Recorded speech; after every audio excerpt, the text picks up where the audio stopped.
नमस्कार, स्वागत है आपका सी न्यूज़ भारत में। मैं हूं आपके साथ इशिता।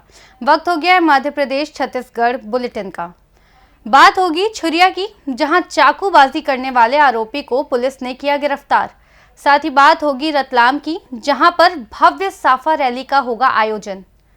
ऐसी तमाम खबरों पर विस्तार से बात करेंगे। बोरेडी चाकूबाजी करने वाले आरोपी को पुलिस ने गिरफ्तार कर लिया है। आरोपियों के कब्जे से चाकू एवं लाठी जब्त की गई है। आरोपियों को न्यायिक रिमांड पर न्यायालय पेश किया गया है। छुरिया छत्तीसगढ़ से सी न्यूज़ संवाददाता राधेश्याम शर्मा की रिपोर्ट। मुख्यमंत्री विष्णुदेव साय आज जशपुर दौरे पर रहे। सीएम साय जशपुर के रणजीता स्टेडियम में स्वर्गीय दिलीप सिंह जूदेव स्मृति में Akhil Bharatiya gold cup football प्रतियोगिता के समापन कार्यक्रम में शामिल हुए। उन्होंने कार्यक्रम को संबोधित करते हुए कहा कि प्रदेश के खिलाड़ियों को खेल के क्षेत्र में आगे बढ़ाने के लिए सार्थक प्रयास किया जा रहा है।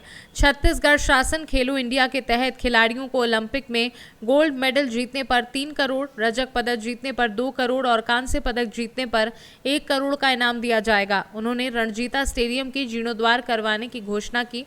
देश भर के 16 राज्यों से फुटबॉल प्रतियोगिता में शामिल होने वाले खिलाड़ी को अपनी हार्दिक बधाई और शुभकामनाएं दी। मुख्यमंत्री ने खिलाड़ियों का परिचय प्राप्त करते हुए उनका उत्साहवर्धन किया। इस अवसर पर जशपुर विधायक रायमुनि भगत, सरगुजा क्षेत्र आदिवासी विकास प्राधिकरण के उपाध्यक्ष और पत्थलगांव विधायक गोमती साय, नगरपालिका अध्यक्ष अरविंद भगत, नवनिर्वाचित पार्षद और बड़ी संख्या में जनप्रतिनिधिगण, खिलाड़ी, कोच और खेल प्रेमी बड़ी संख्या में उपस्थित थे।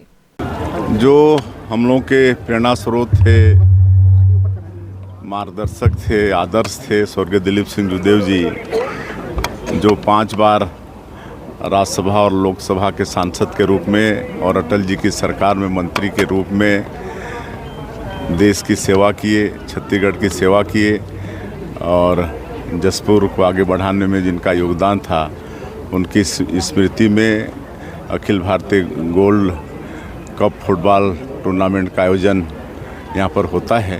वर्ष 2014 से प्रारंभ हुआ है, लेकिन बीच में कुछ वर्ष नहीं हो पाया। इस साल फिर से शुरू हुआ है और इस साल देश के अलग अलग प्रदेशों की 16 टीम इसमें भाग ली है। ये हम जशपुर वासियों के लिए गौरव की बात है और आगे भी ये इसका आयोजन होता रहे, भव्य होता रहे। घोषणा की है हाँ, यहाँ पर इस मैदान को और अच्छा बनाने के लिए जीर्णोद्धार की घोषणा की है। यहाँ पर कुछ चेंजिंग रूम वगैरह की भी आवश्यकता है, वो सब जो भी आवश्यक होगा यहाँ पर करेंगे। जशपुर से सी न्यूज़ संवाददाता दीपक वर्मा की रिपोर्ट। स्वच्छ जल स्वच्छ मन तहत आज करवड़ में संत निरंकारी मंडल व संत निरंकारी चैरिटेबल फाउंडेशन द्वारा प्रोजेक्ट अमृत के तहत ब्रांच पेटलावत करवड़ के सेवादार महात्मा द्वारा आम संगत के द्वारा ग्राम पंचायत करवड़ के धोबी घाट पर नदी और मुक्ति धाम पर को प्रोजेक्ट अमृत के तहत स्वच्छ जल स्वच्छ मन के तहत सफाई करके एक सेवा का शुभ अवसर प्राप्त किया। इस मौके पर संत निरंकारी मंडल ब्रांच पेटलावत के संयोजक और मुखी महात्मा नान सिंह भी भूरिया, सेवादल अधिकारी और अन्य महात्मा उपस्थित रहे। आज संत निरंकारी मिशन के तत्वाधान में प्रोजेक्ट अमृत के तहत गांव करवड़ के अंदर ब्रांच पेटलावत करवड़ के सारे सेवादल महात्मा और साध संगत के द्वारा करवड़ के ये जो धोबी घाट नदी है, उस नदी के अंदर जितनी भी अविष्टा पड़ी है, उस अविष्टा को निकालते हुए प्रोजेक्ट अमृत के तहत उस नदी को स्वच्छ किया जा रहा है। संत निरंकारी मिशन के तकरीबन 25 से 30 सेवादल और 30 से 35 साध संगत मिलकर एक इस सेवा को परवान कर रहे हैं। मेरा नाम बसंती लाल लोहार, संयोजक संत निरंकारी मंडल पेटलावत। झाबुआ से सी न्यूज़ संवाददाता विनोद शर्मा की रिपोर्ट। रायगढ़ जिले के तमनार मुख्यालय अंतर्गत 61 ग्राम पंचायतों में तृतीय चरण का मतदान होना था, जो सुबह 7 बजे से लेकर 3 बजे तक मतदान हुआ, जिसको देखते हुए सभी मतदाताओं ने सुबह 7 बजे से ही अपने अपने घरों से निकलकर एवं लंबी लंबी कतार बनाकर जागरूक मतदाता का परिचय देते हुए वोट करने मतदान केंद्र पहुंचे, जहां पर जिला प्रशासन की भी चाक चौबंद व्यवस्था देखने को मिली।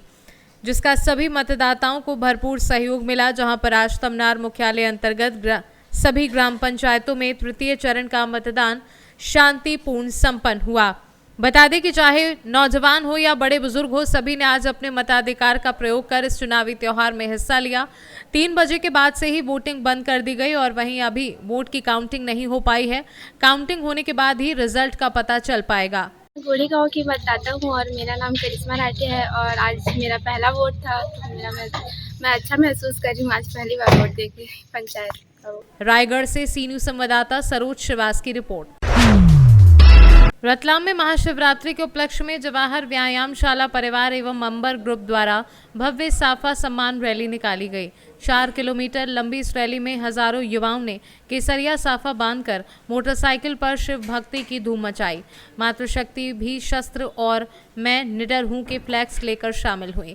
इस वर्ष 4500 साफे जोधपुर राजस्थान से मंगवाए गए। सूरज पहलवान ने बताया कि पिछले 15 वर्षों से आयोजन हो रहा है और अब इसमें 5000 से अधिक लोग शामिल हो चुके हैं। रैली शहर के प्रमुख मार्गों से होते हुए श्री गढ़ कैलाश मंदिर पहुंची, जहां महाआरती और प्रसाद वितरण हुआ। शहर भर में विभिन्न संगठनों ने फूल बरसाकर भव्य स्वागत किया। इस आयोजन में दौलत पहलवान के नेतृत्व में प्रदीप उपाध्याय, अनिल जायसवाल, अंबर पहलवान सहित हजारों युवा शामिल हुए। ये जो साफा रैली का आयोजन है, ये विगत लगभग 15 वर्षों से हो रहा है और साफा रैली हम इसलिए निकालते हैं कि साफा जो हमारे सनातन संस्कृति की एक सभ्यता है, जो एक वेशभूषा है, उसका जो सबसे प्रमुख एक वस्त्र है वो साफा होता है और ये साफा का भी सम्मान है और साफा पहना के हम हर व्यक्ति का सम्मान करते हैं। और जब इस साफा रैली की शुरुआत करी थी तो उस समय हमने 150 या 200 लोगों से शुरुआत करी थी, जो ये लगातार भव्यता की ओर आगे बढ़ता जा रहा है भव्यता के साथ में। और आज की तारीख में कम से कम 4 से 5 हजार युवा साथी हमारे साथ में थे, जिसमें अपने जितने भी लोग थे रतलाम शहर के प्रमुख जगदीश जी पहलवान, अश्विन जी जायसवाल और अंबर ग्रुप के जवाहर व्यायामशाला के लगभग सभी पहलवान थे, सभी युवा साथ में थे। नारी शक्ति भी आज नजर आई है जी, ये पहली बार ऐसा हुआ है कि हमने नारी शक्ति को साथ में लिया है। नारी शक्ति का उत्साह ये है कि अगली बार आपको शायद ये देखने को मिलेगा कि जितने पुरुष है उतने ही नारियां हमारे साथ में चलेगी और नारी को मजबूत करना जरूरी है, क्योंकि हम हमारी जो संस्कृति देखें उसमें जीजा माता हुई, जयवंताबाई हुई, ऐसी माताओं ने शिवाजी महाराज और महाराणा प्रताप जैसे बच्चों को जन्म दिया और उनको तैयार करा। तो हमारी माताएं किसी से कम नहीं है और आने वाले समय में हम हमारी नारी शक्ति को और आगे बढ़ाएंगे, जिससे हमारे देश में और मजबूत युवा नेतृत्व पैदा हो। रतलाम से सी न्यूज संवाददाता हुसैन खान की रिपोर्ट। फिलहाल इस बुलेटिन में बस इतना ही। देश और दुनिया की तमाम बड़ी खबरों के लिए बने रहिए सी न्यूज भारत के साथ।